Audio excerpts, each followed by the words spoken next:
Ah, Heavy Rain, a game of pure wonder and excellence. A game which keeps you guessing at who the origami killer is.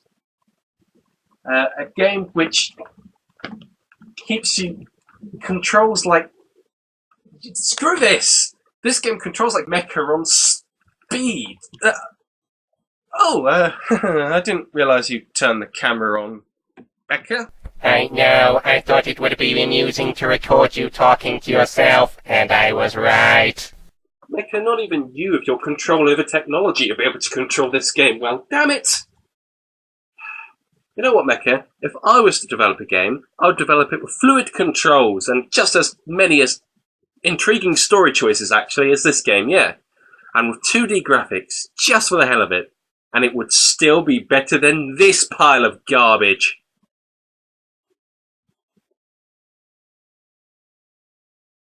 A present from me to you. What's this? Game Developer Tycoon, eh? An indie game where you are the developer. Mecha, get the brandy and the laptop. Don't forget the laptop. We're going to review Game Developer Tycoon.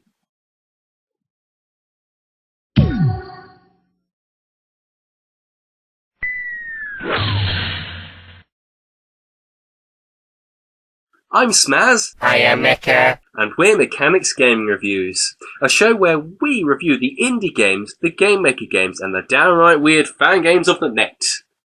Today I get to do what I always wanted to do. Today I get to become a game developer.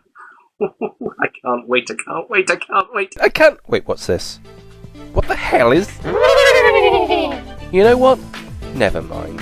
This is the opening menu of Game Developer Tycoon, developed by Greenheart Games. It's everything you could have ever dreamed of and more. It's a welcome message. Everything you could ever dream of.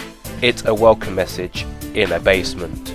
As my audio responses said, everything your puny mind could ever dream of in its pathetic imagination. Oh no, I'm imagining so much more that this game could be right now. So, this is it. No, maybe I just need to give our starting company a name first. Yeah.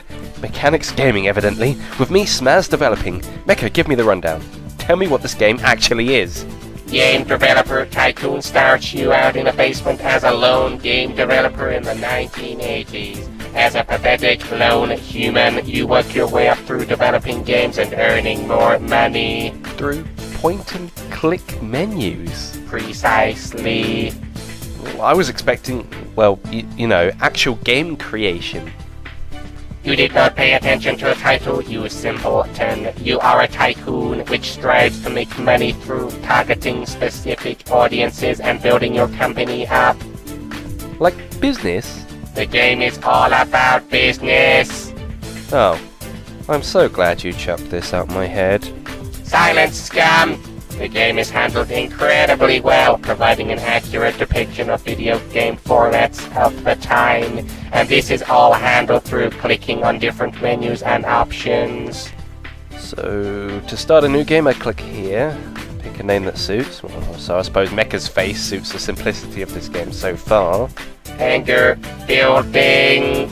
Then I pick a topic out of this pitiful selection. I guess space rhymes with Mecha's face, then genre, let's say it's an adventure to explore your space face, and then we choose a platform, so I suppose G64, since the name is an amusing pun on the Commodore 64. No! Developed for the far superior PC. No, I want the G64. PCs will always outdo every technologic competitor, except Macs. Well, G64 it is. PC or I go maximum overdrive on you! PC it is. Their PC and G64 are the two starting platforms to develop on, but as the in-game years progress, a wider selection of hardware becomes available. Even the PlayStation.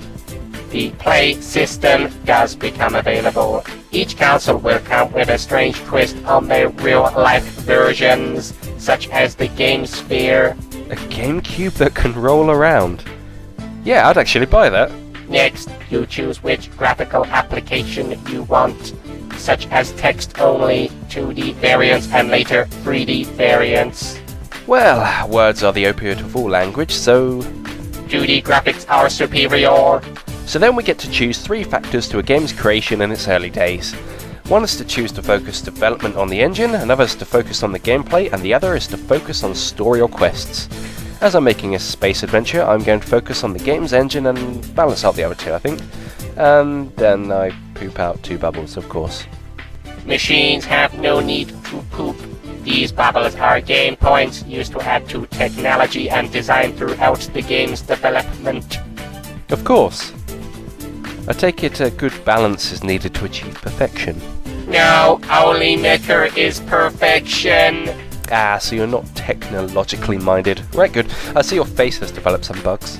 These will be ironed out, just like how I would hit your head with an iron next time I throw something at you. Good luck developing arms to throw that with. I can still eject discs. Shh, Mecha, I'm trying to determine the artificial intelligence of your face. Human filth.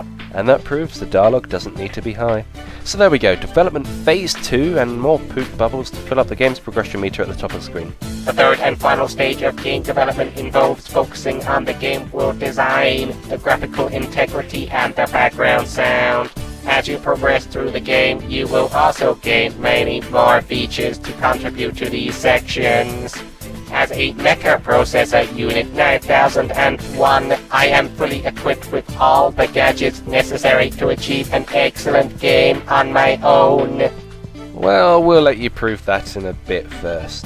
At the end of each game developed, you gain experience in many departments, focusing on the options you choose on your most recent game. Look, it's like an RPG! How meta. You are an idiot. What? It's got all the things I like. Branching designs, balance, and experience gaining. They're the things that make RPGs so addictive. This game certainly is addictive, causing many a human to while away the hours whilst they create their clumsy machines, creating a baby Mecha every now and again. Are you saying you're awesome again? Is that why your face isn't doing wonderfully for reviews? What have you done? I just developed your face. No Mecha device can be handled by the likes of a mere novice. Allow me to show you my prowess. Whilst you make Mr. Neck III, I'll explain how the game is pretty much just going through menus and balancing the right choices with the right genre of game. And in between game development, you can research more details and elements of game development, making games bigger and better than before, and causing an even larger drain on your bank account. You start out with little money, and if you have 2 mediocre games at the start, you're history. It's a difficult start and really forces you to think about how to balance your choices out for each game. Mr. Neck III sucks human spherical globes. You mean balls, Mecha? No, I meant it's worse than this planet. You created it. You put us in the red. You've overspent, Mecha. How are we supposed to get our money back now? The reviews affect people's sales. I have failed. Self-destruct sequence initiated. Whoa! Stop right there, Mecha. I mean, reviews don't stop the public buying the game outright. Sometimes there are things called trends. Trends, yes, which mean a specific genre or type of game is more popular at one period than another. Look, I ripped off Sly Cooper. Sly Copper, eh? Like a derpy Sly. One so derpy it gained us an office, what the hell. When you start to make it big, you move location to a new office resembling more the late 90s era of development. During this period, you can even hire more squishy filth. I think you mean humans. I think you mean Paul Prez. Legasp. Paul Preston! You idiot. And it looks like you can train these people too, which will help them specialize in different areas, such as the visual department, programming, or design. 3 main areas of video game development. I actually really like this. There's so much choice and a lot of thought goes into all of your choices. I feel like I'm climbing the ladder of success. Shame their ladder is greasy. Shame it's only 2 foot high. Time for a sequel. It sucks. A 3rd sequel. Stop trying. The game notices if you try to churn out the same stuff again and again, responding with negative reviews and poor sales. If only that was accurate. Hey, Call of Duty. I will input my own coding into a Mecha engine, and then I will create the world's best and most generic copy of the first-person shooter Call of Duty.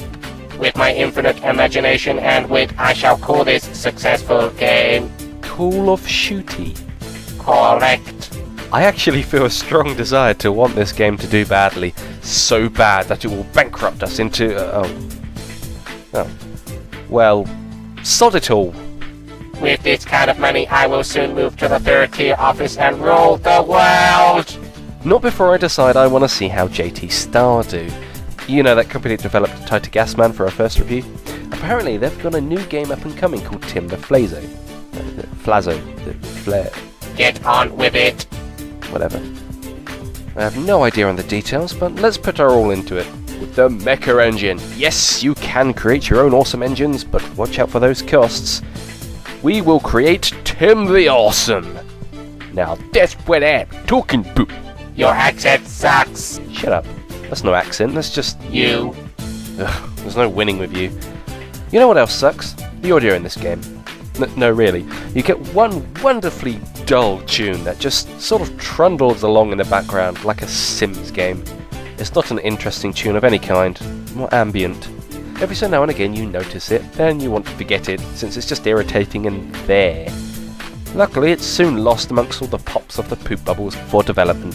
The visuals are more intriguing, however, they offer a pleasantly retro feel that is simplistic and easy on the visual department. And perhaps that's the biggest perk of this game. It's simple, it's easy to pick up, hard to master and addictive to play. It's actually pretty darn good, even if most of it is repetitive. Like, the music. I think that's just the one thing that the game doesn't have going for it, in all honesty. The game has no Mecha computer system for the employees. That also goes against the game. Maybe. I like how there's always new options around each corner as you progress through the game, making it feel less stale. Like advertising. Advertising has such a detrimental effect on the hype of a game. The larger the hype, the more people will buy it at launch, and people mean monies! Or something like that.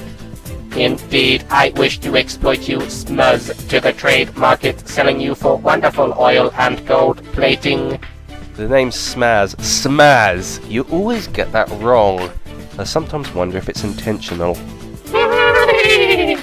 Due to my incredible intellectual programming and strategy, I have brought JT Star to E3. You mean G3, the wacky Game Dev Tycoon pun.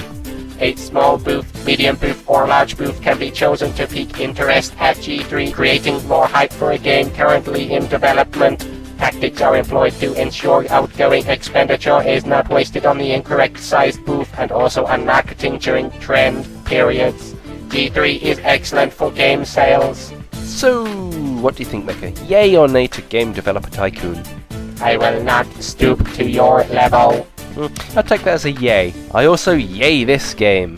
Closing.exe of Game Developer Tycoon. With all this new game developer knowledge, I'm going to create my own game called Dark Matter. It didn't end too well. Damn it, Mecha, we will not use this game to exploit how games are going to turn out in the future. You will feel me and my unlimited knowledge to crush you at heavy rain.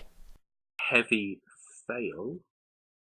Self-destruct sequence initiated. Whoa, no, don't do that, don't do that. You have 1 minute to create an entire game, otherwise I will explode. Taking you down with me will be sweet. Time to go Game Developer Tycoon style and develop a game in a minute.